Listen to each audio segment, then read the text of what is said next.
Saludos, gracias Eduardo. He estado pues al frente del Ministerio del Trabajo como luchador social que es y de todo este equipo. Gracias por la invitación. Igualmente a la Central Socialista de Trabajadores, Willy y todo el equipo. Un abrazo bolivariano. A Gladys, los constituyentes y a todos ustedes, camaradas, hombres y mujeres, que nos acompañan todos los días en esta lucha que libra a nuestro pueblo en estos momentos. Yo quiero un reconocimiento especial a Río, porque Río tiene toda la vida dedicada a este tema de la seguridad social. Y ha sido muy constante, y ha sido mucho sus aportes y el entusiasmo contagiante para que todos abordemos este tema con profundidad. Me han pedido compartir con ustedes algunas reflexiones, más que reflexiones, es una cosa metodológica, ¿no? Como maestro de escuela que soy, que Río quiere que presentemos una evolución, desarrollo de la seguridad social, qué ha pasado en Venezuela y cuáles son las perspectivas que tenemos en el marco de la Agenda 2030 y en el marco del Plan de la Patria. ¿Para dónde vamos? ¿Dónde estamos? ¿De dónde venimos? ¿Qué hemos recorrido? Yo decía que era importantísimo que todos nos paseásemos por eso, porque cuando nosotros hicimos la constituyente del 99 y participamos en la construcción de la Constitución del 99, cuando discutíamos los temas laborales, como el empleo, como la seguridad social, fueron objetos de debates muy profundos en la Constitución del 99. Y mucha gente nos decía, eso es un poema, es iluso que nosotros coloquemos allí que todos tienen derecho al trabajo, cuando había el 20% de desempleo. O la seguridad social es universal. Esa palabra causó mucha confrontación. ¿Cómo que universal? ¿Qué va a pasar con las amas de casa? ¿Qué va a pasar con los pescadores? ¿Qué va a pasar con los conductores y los choferes de autobús, etcétera, etcétera? Nosotros decíamos, mira, los derechos están afectados por un principio fundamental, que es el principio de la progresividad. Los derechos son progresivos. Y vean que dijimos, la seguridad social es universal, y a lo mejor en la mente de muchos era imposible que nosotros alcanzáramos el 100% de pensionado como lo tenemos hoy. Nosotros llegamos a bajar, por ejemplo, en el desempleo, que teníamos el 20%. Llegó un momento en que estábamos en 4.5 el desempleo, que otra vez hemos retrocedido como producto de la guerra económica y nos volvimos a montar entre 6 y 7. Pero nosotros bajamos a 4.5 en materia de desempleo, para que veamos lo que significa fundamentalmente la progresividad.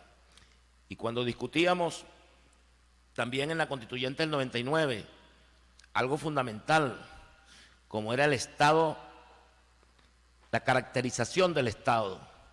Históricamente a nosotros nos habían hablado del Estado de Derecho, Estado de Derecho, y decíamos que el Estado de Derecho no era otra cosa que las mismas leyes para todo el mundo.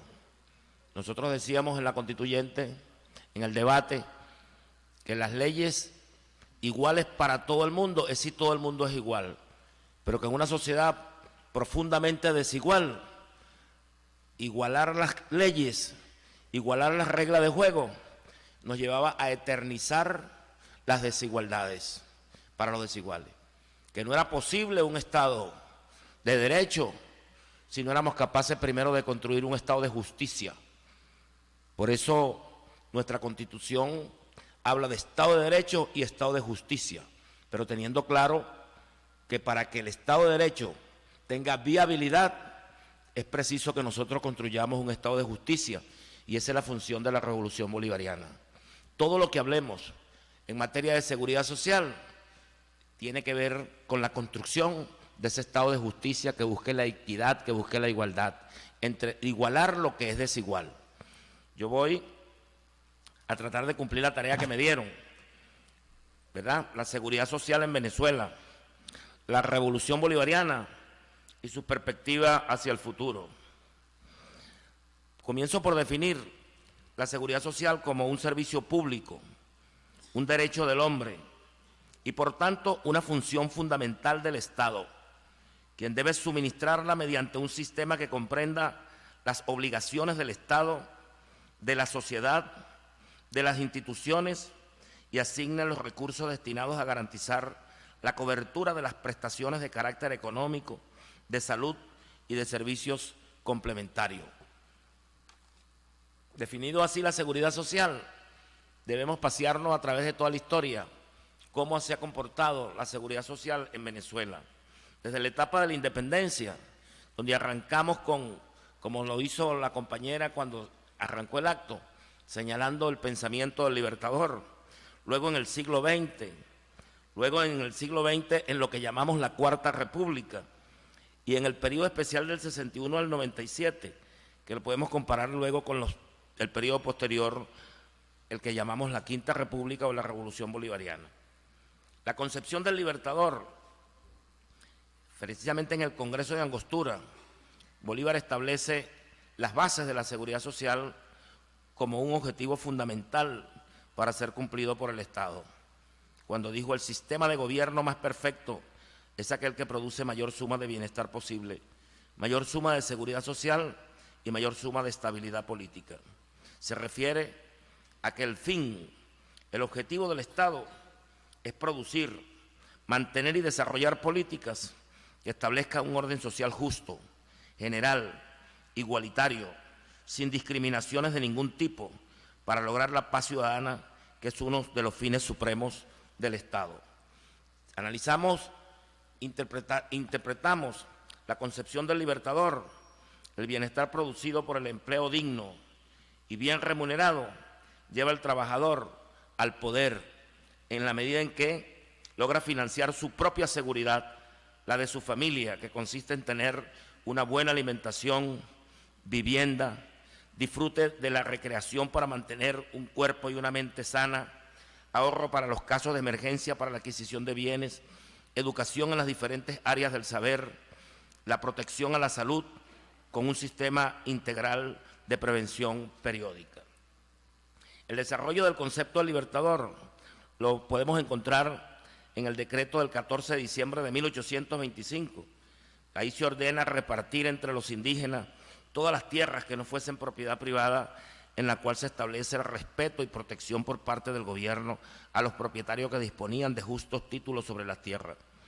El interés demostrado por Bolívar para garantizar en la República de Venezuela la libre determinación y la seguridad ante la intromisión extranjera condujo a la adopción de providencias y propuestas de leyes tendientes a la organización y dotación del ejército, su desarrollo como institución que salvaguardara la seguridad exterior y la preservación del orden interno.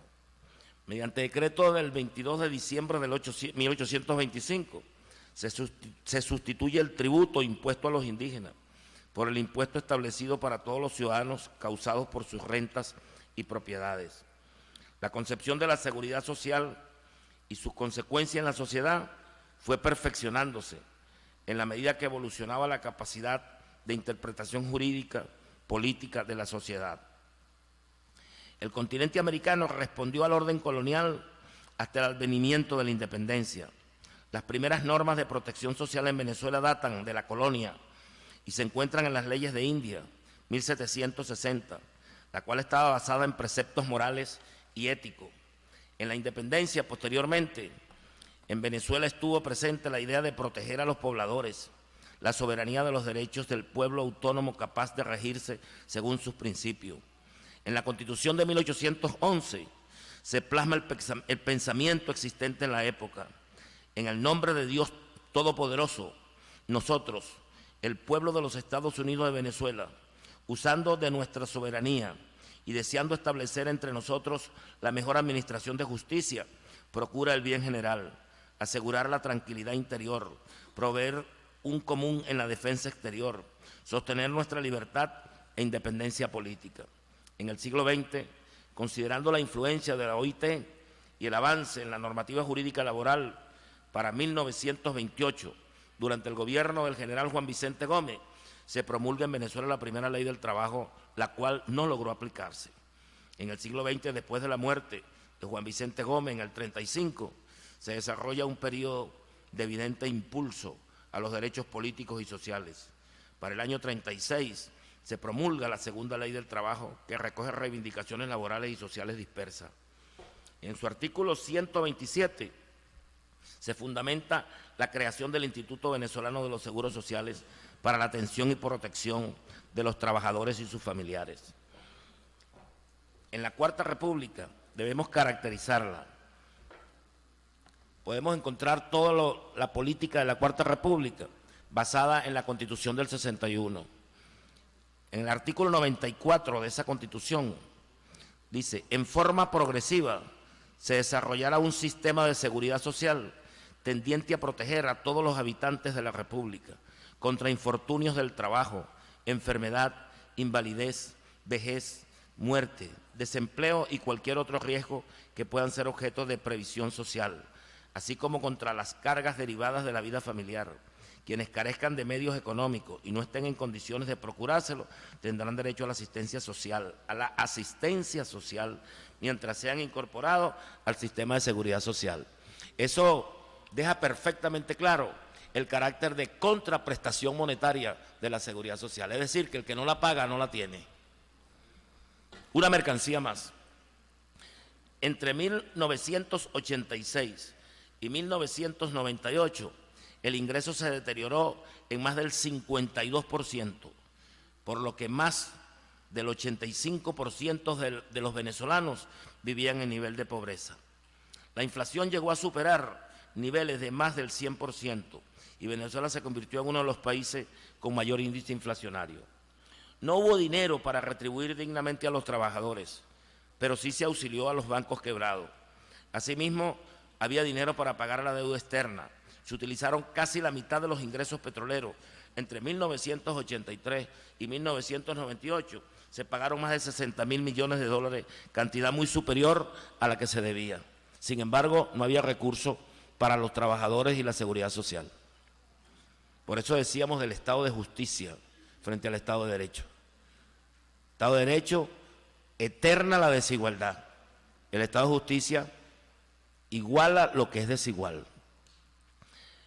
La receta implica, y cuando hablo de receta estamos hablando del recetario del Fondo Monetario Internacional, el aumento de los servicios públicos, es decir, todos los servicios públicos era sincerar la estructura de costo. Agua, teléfono, electricidad.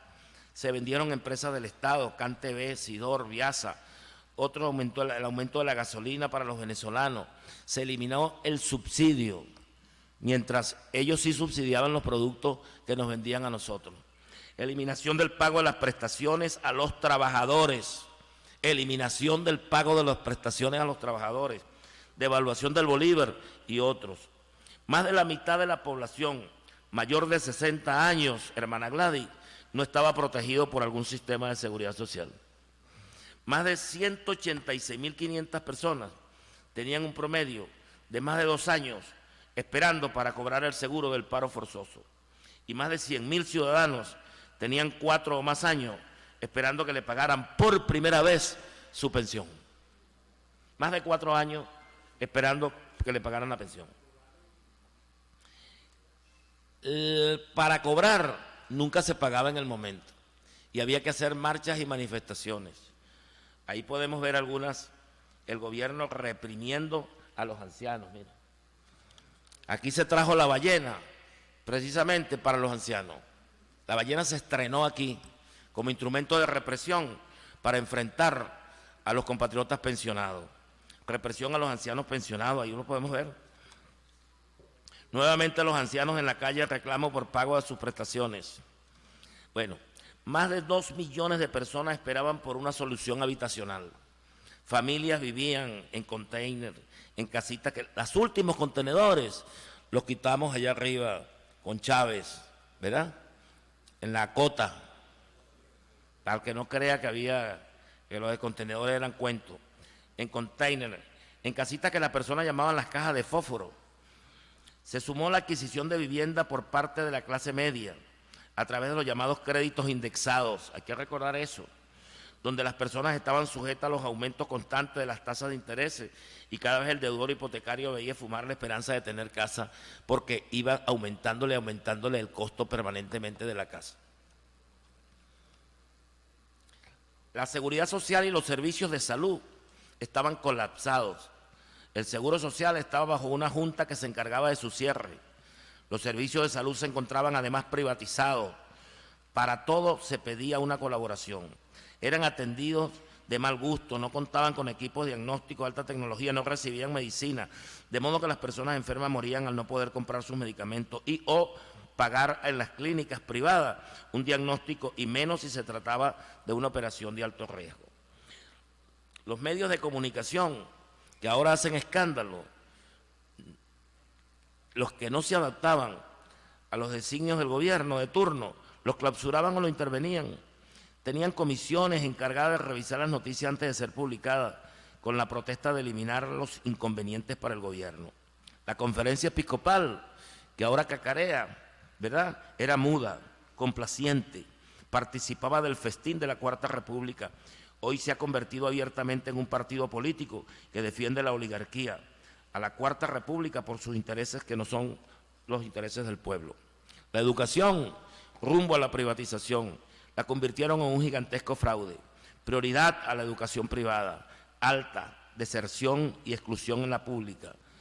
Muy pocos lograban culminar sus estudios, carreras universitarias muy apartadas de las necesidades sociales del país. Yo decía, siempre pongo un ejemplo, ahorita se lo ponía a la gente de Naciones Unidas, que a mí me tocó ir a la UNESCO a defender las misiones y la calidad de las misiones educativas, que eran atacadas aquí por la oligarquía, para descalificarla. Y yo decía en la UNESCO, díganme cuál es la universidad del país que ustedes creen que es la de mayor calidad. Díganme el nombre, yo sé cuál es, no se lo voy a decir, la que ustedes me van a decir, pero seguro que ustedes me van a decir que es la más cara. Y tenemos nosotros en mi país 100 años produciendo hierro, más de 100 años. Y llegamos al siglo XXI y no hacemos un carro, un tractor, un riel de ferrocarril. Y tenemos técnicos medios en hierro, técnicos superiores en hierro, tenemos ingenieros en hierro, tenemos magíster en hierro, doctores en hierro, PH en hierro, y lo que hacemos es fundir las barras y para vender la materia prima barata y luego comprar cachivaches caros. Cada tonelada de hierro que vendemos nos dan una cantidad de dinero en dólares. Y cuando ellos transforman esa materia prima en producto elaborado, nos los venden. Y la misma tonelada pagamos 30 veces lo que nos dieron. Los economistas llaman deterioro en la relación de intercambio. Los luchadores sociales llamamos explotación. Por eso ellos son ricos y nosotros somos pobres. Ellos son industrializados. Ellos son del primer mundo y nosotros del tercer mundo. Un proceso de liberación que fue el que inició el presidente Hugo Chávez. Todo ello por cuanto la educación estaba concebida para el capitalismo liberal, salvaje, para la explotación del hombre por el hombre. Además, ¿quiénes eran los paradigmas a seguir? Nada más y nada menos que los políticos de turno, los corruptos, de allí que con los adecos se vivía mejor porque robaban y dejaban robar. Toda esa tragedia trajo lo que conocimos como el Caracazo, cuando el pueblo se cansó, ¿verdad? Y salió a hacer justicia por sus propias manos. Reventó la Santa María, reventó Vidriera y fue acribillado el pueblo. Los muertos no lo pudimos contar. Yo puedo hablar con propiedad porque era diputado. Formé parte de la comisión que investigó los sucesos del 27 de febrero, desde el Congreso Viejo. Y hubo que enterrar a los compatriotas sin identificar por razones de salud pública, lo que no permitió saber cuántos muertos teníamos. Y se enterraron en fosas comunes que el pueblo llamó la peste. Eso no debe pasar más nunca en nuestro país y por eso la profundización de la seguridad social con Chávez.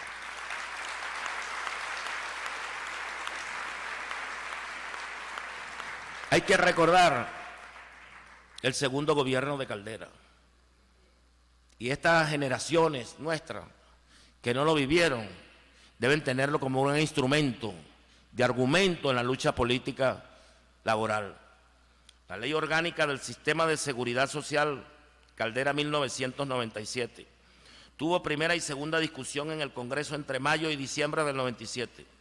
El mismo año que, según cifras oficiales, 1 millón de venezolanos pasaron de la clase media a niveles D y E. El gobierno, los patronos, los sindicatos habían firmado un acuerdo tripartito, lo que llamaban la tripartita. Algunos le decían la trimaldita,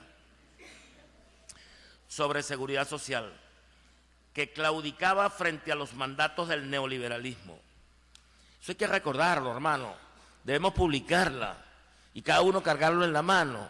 El acuerdo tripartito, que fue la entrega de los derechos de los trabajadores para abrir las puertas al neoliberalismo. Claudicaba frente a los mandatos del neoliberalismo al dejar fuera a 6 de los 8 millones de trabajadores venezolanos. A 6 de los 8 millones de trabajadores venezolanos. Algunos se preguntan, ¿por qué el Caracazo? Ahí estaba una consigna, eliminado el seguro social.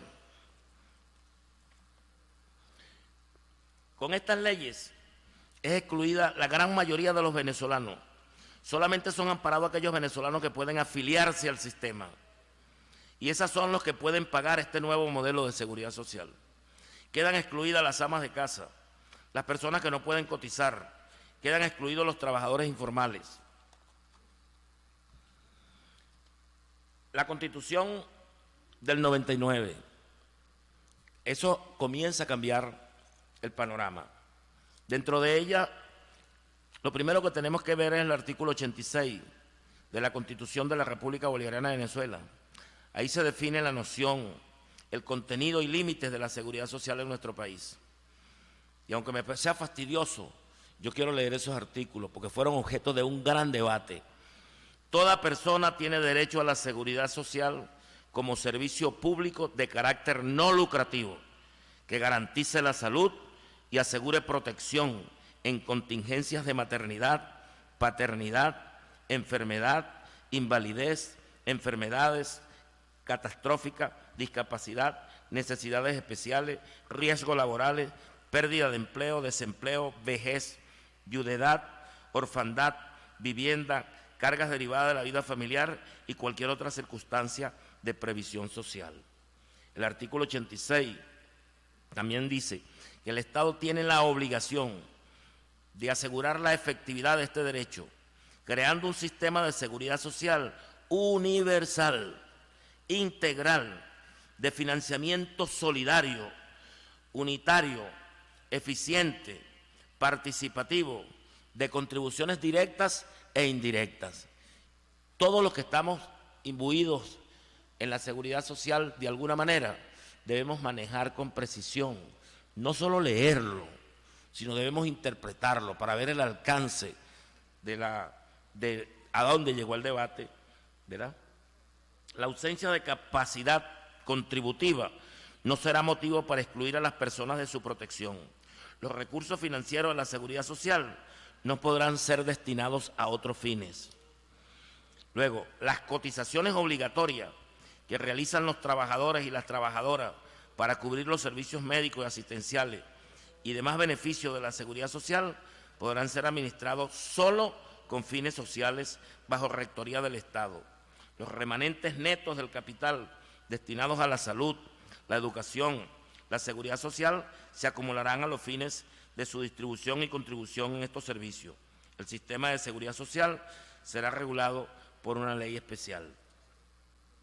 La seguridad social es un derecho humano y social. Ahí vino la reforma de la ley, la ley de reforma parcial del decreto número 6.243, con rango, valor y fuerza de ley orgánica del sistema de seguridad social. La seguridad social es un derecho humano y social fundamental e irrenunciable, garantizando por el Estado a todos los venezolanos y venezolanas residentes en el territorio de la República y a los extranjeros y extranjeras residenciados legalmente en él, independientemente de su capacidad contributiva, condición social, actividad laboral, medio de desenvolvimiento, salario, ingreso y renta conforme al principio de progresividad y a los términos establecidos en la Constitución, así como en las diferentes leyes nacionales, tratados, pactos, convenciones suscritos y ratificados por la República. Ahí está la equidad garantizada y contemplada en la ley. La reforma también trae la definición del sistema de seguridad social y los principios y características. Se entiende por sistema de seguridad social el conjunto integrado de sistemas y regímenes prestacionales complementarios entre sí e interdependientes, destinados a atender las contingencias objeto de protección de dicho sistema. Me acuerdo que aquí tuvo mucho que ver Río en ese debate y en estas definiciones. El sistema de seguridad social, de conformidad con lo establecido en la Constitución de la República, será universal, integral, eficiente, de financiamiento solidario, unitario y participativo de contribuciones directas e indirectas. La Constitución del 99 y la Revolución Bolivariana. Yo puse esto, aunque no lo voy a comentar, pero es muy importante que nosotros tengamos un cuadro comparativo de lo que es la seguridad social en la Constitución del 61 con la Constitución del 99 para que veamos la sustancia. La finalidad, el Estado facilitaba a cada familia. Ahí vamos viendo cada uno de estos elementos. No lo voy a leer, pero quiero entregarle esto, Piñate, que vean nuestros cuadros para ver la comparación, porque se trata de una confrontación de dos modelos, hermanos. Es lo que está en combate. Lo que significa simplemente en inversión social. Este último presupuesto que estamos desarrollando tiene el 75% en inversión social. Veamos el otro cuadro. Tasa en el sabotaje petrolero, cómo nos devino. Y luego, un momento, estamos entre 6 y 7. A pesar de la guerra económica y ¿verdad? El impacto de la guerra económica son los trabajadores. Y es muy importante que nosotros comparemos los dos modelos, tanto el plano desde el punto de vista del derecho establecido en la Constitución del 99 y el 61, pero también es bueno que veamos todos los avances y que tengamos, no lo puse aquí, Piñate, pero creo que hay que incorporarle el impacto de la guerra económica sobre la seguridad social de los trabajadores. Hay que hacer un trabajo de eso, para incorporarlo. Veamos el perfil del trabajador en materia de cuántos eran analfabetos, cuántos analfabetos sin nivel, cuántos con educación primaria, cuántos con educación media, cuántos con educación universitaria, y aquí lo vemos antes y lo vemos en la revolución. Simplemente desde el punto de vista gráfico nos da el impacto que tenemos su incorporación. Y tienen que ver cosas que no contamos como seguridad social, pero es el acceso a las misiones educativas, por ejemplo, en los trabajadores, los niveles de organización que no tienen cómo medirlo, de organización de los trabajadores. Pasan. Se establece que el proceso social del trabajo, y desde cada entidad de trabajo se protegerá la maternidad y se apoyará a los padres y a las madres en el cumplimiento de criar, formar, educar, mantener, asistir a sus hijos e hijas. Nos están planificadas, porque nosotros, más que un gobierno, somos un proyecto político. Somos un plan político, un proyecto político, más que un gobierno que tenemos la obligación de un periodo de 5 años. No, nosotros tenemos la obligación no de un periodo, nosotros tenemos la obligación de hacer una revolución y transformar la sociedad.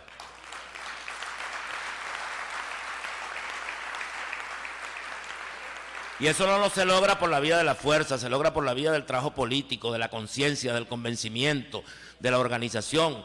Como decía Alfredo Maneiro, la política son dos cosas esenciales: construir la razón y en paralelo construir la fuerza que permita imponer la razón. Por eso la organización es fundamental. Y tenemos también bien planificado, ¿no?, lo que tiene que ver el plan de la patria. El plan de la patria es parte de ese proyecto. Nuestra perspectiva está plan de la patria hacia el 2025, 2019, 2025.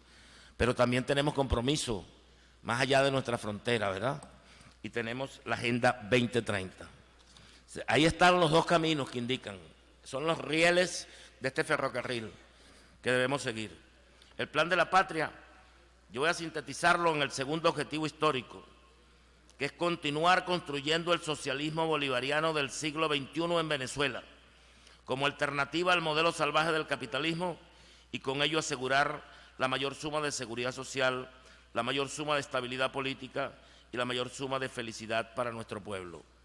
¿Por qué lo incluyo en el segundo objetivo? Porque ya está demostrado que este es el camino. Y para que este camino pueda continuar, más que pelear por nuestras reivindicaciones parciales, sectoriales e individuales, debemos poner toda la fuerza de los trabajadores en la construcción definitiva del modelo y en el establecimiento del modelo. Hoy la lucha es de mayor contenido político que de contenido reivindicativo. La Agenda 2030. La Agenda 2030 tiene 17 objetivos de desarrollo sostenible. Yo quiero destacar uno, aun cuando coloco allí los 17, que es fomentar el crecimiento económico y sostenido, inclusivo y sostenible, el empleo pleno y productivo y el trabajo decente para todos. Eso solo lo garantiza el socialismo, camarada. Y termino, hermano, con una reflexión del presidente Chávez. Antes quiero decir que yo estuve acompañando a Piñate y a los compatriotas de la dirección del partido, de la vicepresidencia, en la instalación de la vicepresidencia de los trabajadores. Primero, un logro, que el partido asuma la creación de una vicepresidencia de los trabajadores. Y el equipo que acompaña a Piñate creó un consejo político nacional de la vicepresidencia de los trabajadores. Estuve en la instalación. Yo le decía a los compatriotas, y lo repito hoy, que hay 3 tareas que no podemos nosotros abandonar desde el seno de los trabajadores. No lo podemos abandonar. La primera de ellas es la organización. Con la organización va la conciencia y la movilización de los trabajadores. Esa es la fuerza, hermano. Esa es la fuerza. Y no vayamos a creer que porque tengamos una gran fuerza expandida en todo el país, tengamos la fuerza. Creo que tenemos que profundizar hacia abajo. Tenemos que desarrollar la teoría de crecimiento de la yuca, a crecer para abajo, sindicato por sindicato, empresa por empresa. No puede haber un trabajador, no puede haber una trabajadora venezolana que no tenga la conciencia de la confrontación de clase que significa lo que estamos viviendo en Venezuela. Y esa es una tarea de la organización, la conciencia y la movilización como una línea fundamental. En segundo lugar, el presidente Maduro está liderizando un proceso de transición, donde ya el modelo económico, rentista, petrolero, se agotó, ni que querramos, se agotó. Y no hemos construido el modelo sustitutivo. Y ahí tenemos una debilidad. Y es el momento, la tarea fundamental es de los trabajadores. Este es el momento de los trabajadores.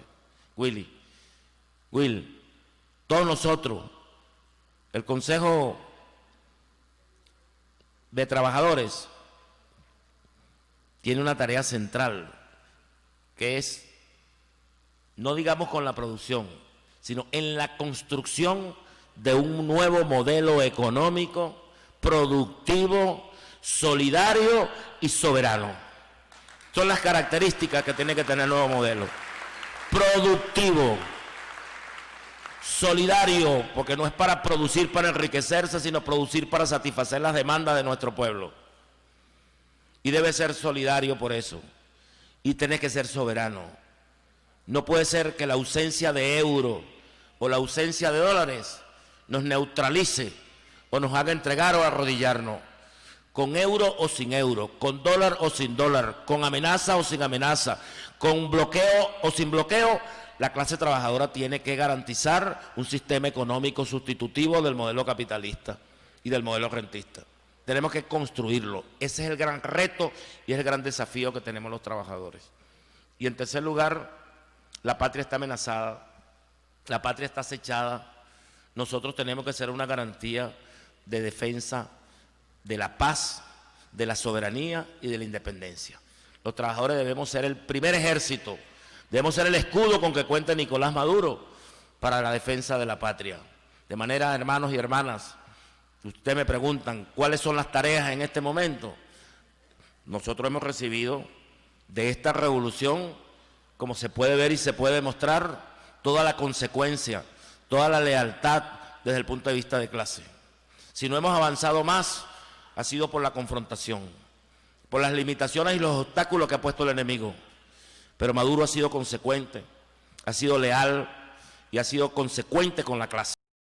Nos toca a nosotros acompañarlo hasta la victoria. Y la victoria se planifican, las victorias se construyen. Organización es fundamental. Esa es una tarea de los trabajadores. Construir el modelo económico y acelerar el proceso de construcción del modelo económico y buscar las alternativas para avanzar en medio de los obstáculos es una tarea de los trabajadores. Y estar preparado para defender la patria frente a cualquier circunstancia. ¡Que viva la patria! ¡Que viva la revolución bolivariana! ¡Que viva nuestro comandante eterno Hugo Chávez! Y que viva su hijo, el presidente obrero Nicolás Maduro. Leales, traidores,